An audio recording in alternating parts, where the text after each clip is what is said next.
বরিশাল থেকে ভোলা অথবা ভোলা থেকে বরিশালে যাওয়ার পথে আপনারা এই দৃশ্যটা দেখবেন।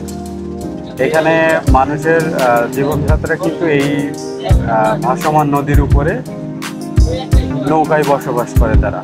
এই নৌকার ভিতরেই খাবার দাবার, রান্না বান্না সব কিছু এই ভাসমান নৌকার উপরেই কিন্তু হয়।